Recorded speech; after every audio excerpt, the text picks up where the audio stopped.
Like a scene from the dawn of the Industrial Revolution, the beach at Alang in Gujarat state in India, home to one of the largest shipbreaking yards in the world. The scale of the place is immense. Vessels from every corner of the globe end up here. And the Indian demolition crews swarm over them in their hundreds, cutting and removing everything within reach. The sheet metal is carried off in sections and taken to this area, where it's cut up again into manageable pieces with oxyacetylene torches. Most of the workers at Alang put in a 70-hour week for the equivalent of $2 to $3 a day. Few of the welders have even the most rudimentary form of eye protection. They work in soaring temperatures, have no union, and live in unsanitary conditions. Around 200 workers are required to dismantle a single ship. Nothing is wasted. Rivets are knocked out by hand. There are cranes for heavy lifting, but most of the work is done manually. The yard breaks up some 60% of the world's ships.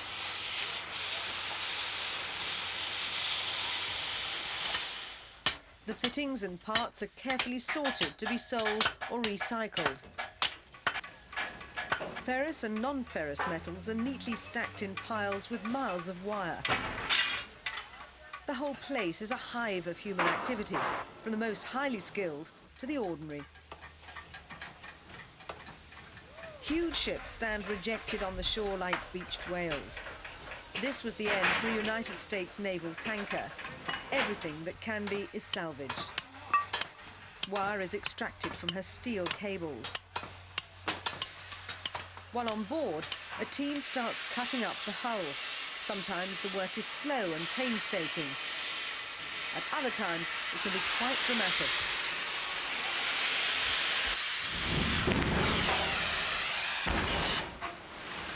To demolish a 5,000-ton vessel takes about 2 or 3 months. A nearby United States warship received similar treatment.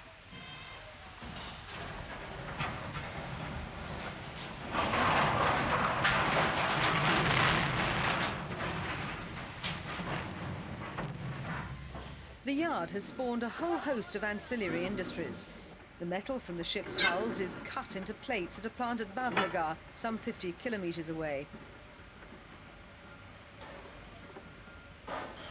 From this blast furnace, hot steel is pulled into rods, which are used in the booming Indian construction sector. For those who buy the ships for salvage, the profit margins are good. More than 200 vessels are broken up every year, and the markup is high. The government also benefits because steel imports are reduced, thus saving foreign exchange. The yard ensures a steady supply of the valuable material. Wood from the broken ships is sold at an on-site shop, where there's also a multitude of odd items for sale. On this occasion, a group of prospective buyers were attracted by some kitchen equipment. There's every kind of fixture and fitting, from chairs and refrigerators to cutlery and shelving. The whole operation is run by the Gujarat Maritime Board. So Its chairman sees a bright future ahead. And the prospects are indeed very bright, because looking to the world shipping fleet today, a very large number of ships will become due for being discarded and subsequently broken. And the breaking potential worldwide is quite limited at this stage of time, because some of the conventional ship-breaking countries have withdrawn from this activity over the last 4 or 5 years. And amongst the very few countries that are now really in a position to handle this, I believe India is amongst the leading countries amongst them. And there is going to be a very huge potential for ship-breaking over the last decade or so. The breaking method adopted at Alang is called the beaching method, which elementary is a very simple method primarily. What is done is that at the time of high tide, the ship is simply brought right up to the coast and grounded, and thereafter the breaking begins. The yard, which was established in 1983, has about 80 separate work areas. and there are plans to extend it. Any size and shape of vessel can be accommodated. This Spanish supertanker weighed more than 22,000 tons. Her superstructure was no match for the demolition men.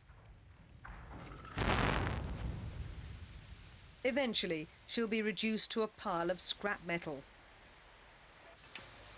Other ships awaiting their fate included a Soviet cruiser and an icebreaker. Cranes, not palm trees, frame the beach, and the stench of burning oil and rubber hangs heavy in the air. The Japanese are reported to be interested in buying into the yard. More than 5,000 people work here. There are competitors, but none enjoys the natural advantages of Alang. It looks as if the beach will continue to be a noisy and spectacular graveyard for ships for years to come.